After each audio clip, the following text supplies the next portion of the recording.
when I was growing up, I would watch, all the movies I saw that were really close was, First of all, did you grow up with Disney? of course. Like, but I'm talking about like the old, or not even old, but to us older than us, those cartoons. When you mean like growing up, you mean like toddler age, Not toddler, but my childhood, Like up to when I was middle school kind of stuff? 12 or 13. Yeah, okay. I grew up with Elementary. Tom and Jerry. Yeah. Are Tom and Jerry popular in the U.S.?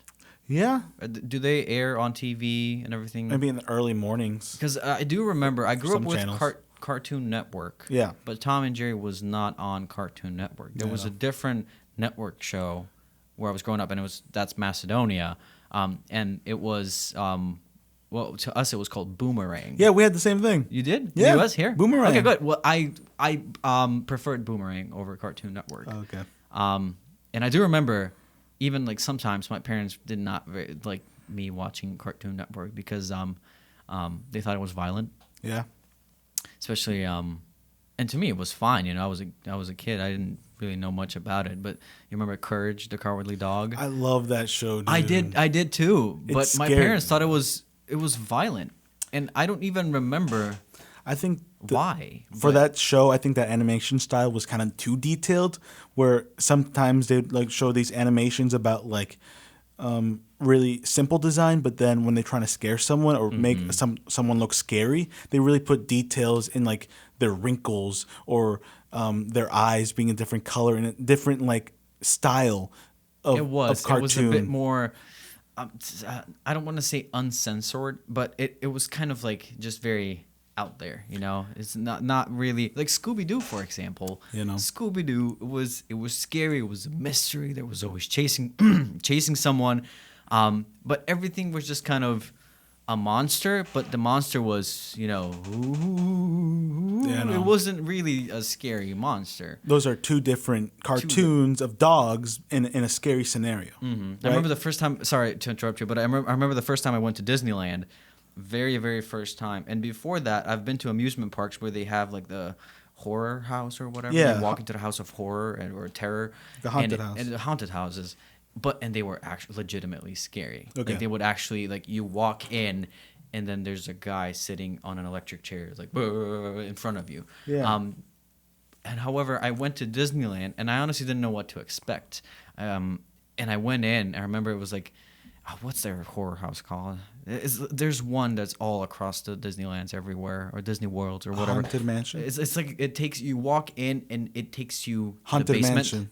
Is that the one? It takes you to the basement. Eddie and Murphy? Then, I don't know. It's like, but it takes you to the basement, and then Haunted Mansion. you go onto this and you climb onto this rails, and it like drives you around. Yeah. Into this little cart on rails.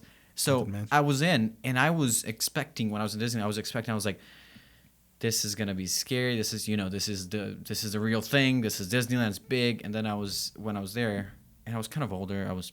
I'd say 15, and I saw it, and it's horror for kids. Scooby Doo horror. It's like, ooh, it's not really scary. Yeah, I know.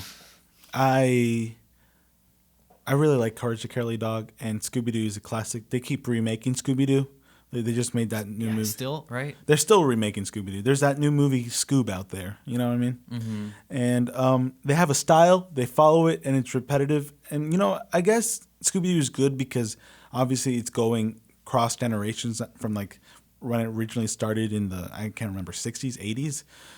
And it just keeps repeating and repeating. So I mean, even to this day, when it's like different voice actors and different animation styles, they're still following the same formula of Scooby Doo.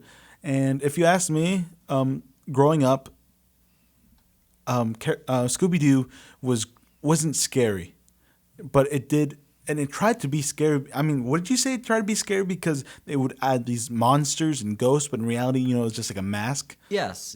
Or And an that illusion. was the kind of the deeper meaning behind Scooby Doo. Yeah. So as a kid, do you think like it was supposed to be scary?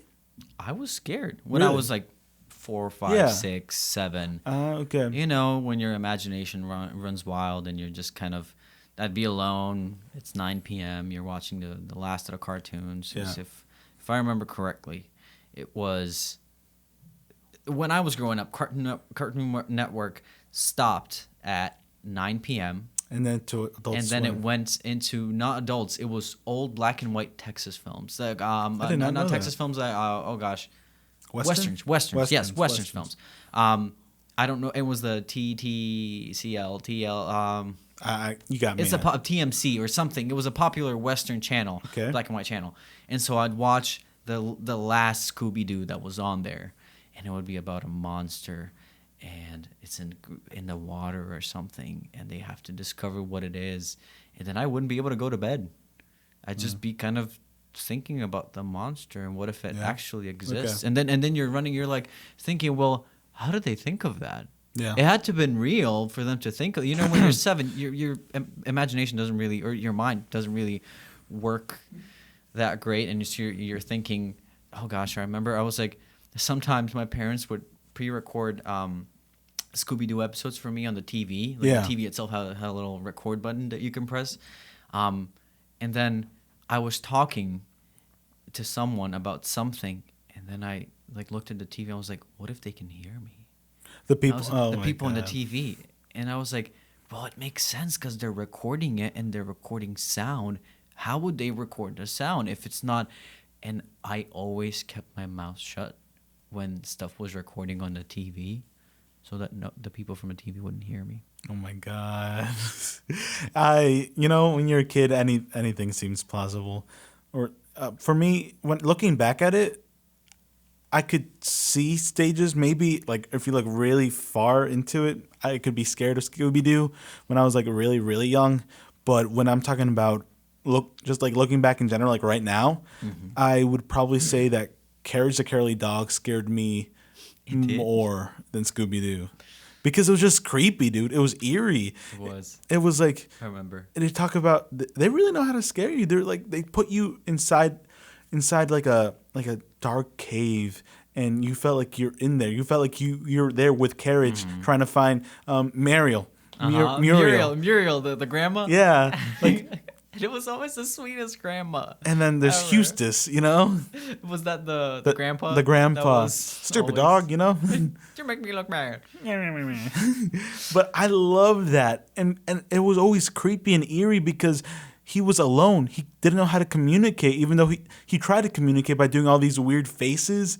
You know what I mean? By like when Carriage would try to communicate, and just like he would like form his body like it's the monster or the danger. Yes. You remember this? Yes. And they would never understand him or what the dog is saying. Like the dog is trying to warn them that there's danger. Do not open that door. There's gonna abduct you, or don't let this stranger inside your door in the middle of nowhere. That scared me. I imagine the writers right now, not just to us, but just listening to people like us and how their shows influenced us. It was growing so up, good, and they're dude. just like sitting down and they're like, it worked out. It really did. It did. It did. It built suspense. I now I want to do like a marathon for Courage the Cowardly Dog. I want to watch all of it. I mean, it was, and even today, like I pulled up Tom and Jerry because recently the writer of Tom and Jerry passed away. I don't know if you're. I did not know that. Like the original. The original writer. Oh, wow. Oh gosh, let me see his name. Writer of Tom and Jerry. It was like a month ago or something. Who's the writer of Tom and Jerry? American William Hanna and Joseph Barbera. It was Gene Deitch.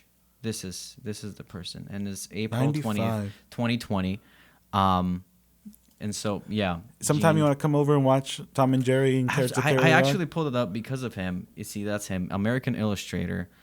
And I was watching through his history and how he came to be as through Tom and Jerry. Either way, and so like I pulled up some of those old Tom and Jerry cartoons. I remember all of them. I had to have been watching them all the time to remember vivid. I knew what was going to happen next when I was watching them now. And so that's the kind of influence they had on me when I was a child, That was incredible. I remember Tom and Jerry too, but like in a sense of like Tom and Jerry 2? Also. Oh, also. Yeah. Yeah, I was like, what? Because there was Tom and Jerry Kids, the little post thing that they made. It was like so Tom and Jerry was Tom and Jerry, Yeah. but there was Tom and Jerry Kids, Like- and it was Tom and Jerry, little tiny Tom and Jerry, and it was like another show, like a spin-off from that, and it was still the same concept. It was just them as kids, and it was newer. And the theme song goes Tom and Jerry Kids. I can't believe you remember this. I mean, Well, we're there. Hold on. what's up? Can you do this? Scooby Dooby Doo, where are you? We got some work to do now. Do you know it? Scooby Dooby Doo. I see. Where are you? Where are you? We need some help from you now. That's a classic song, dude. Come on, Scooby Doo. I see you pretending you got silver. What I can't I thought you knew it see. for a word. Oh, Do it for a Scooby snack. go back. And the Mystery Machine. Yes. They had. That's classic, dude. That's bringing me back. I feel like right now this whole podcast is just like us like looking back like, oh man. It is. And I remember when I was a kid, I also watched Dexter's You're going to laugh at this. I say laboratory. I don't say Laboratory. Laboratory.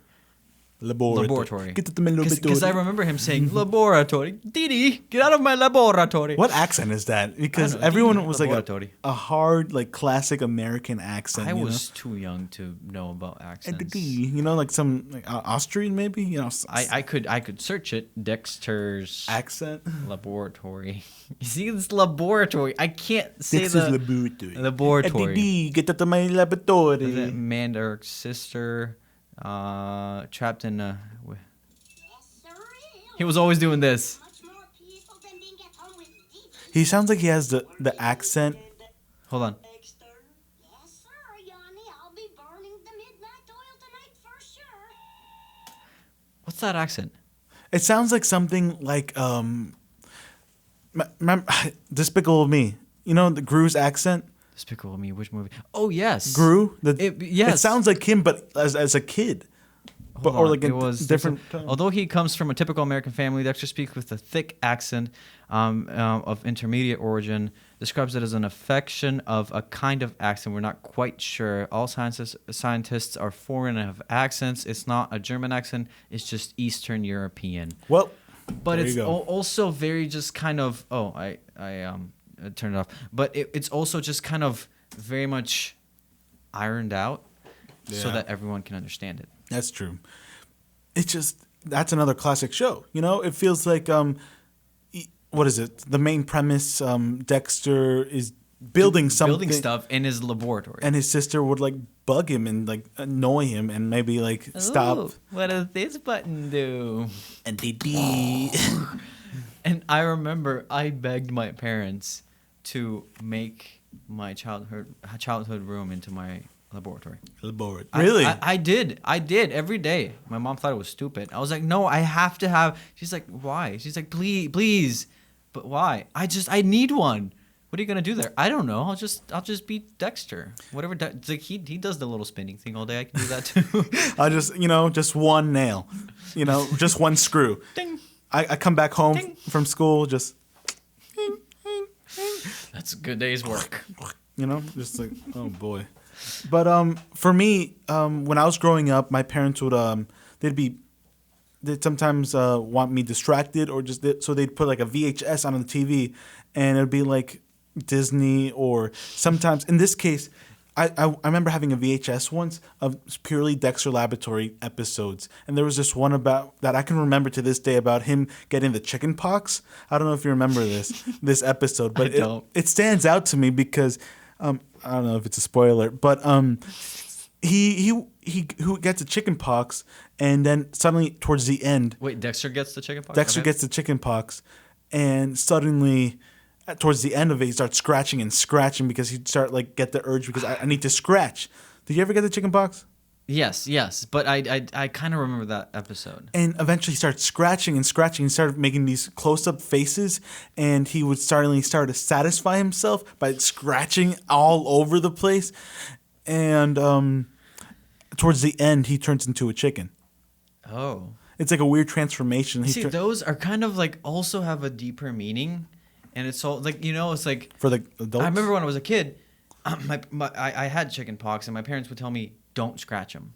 Yeah. Don't scratch them. They'll leave holes like that. Like once you scratch them, you can like have a hole in your like a in scar, your skin, like a scar, or like a little hole that never really. It's like you can see that the skin is kind of like indented, and these were just kind of like a nonchalant way of reminding you that if you scratch, you'll turn into a chicken. It's children propaganda. Just kidding. Not propaganda, I'm joking, but it's teaching you to do the right thing.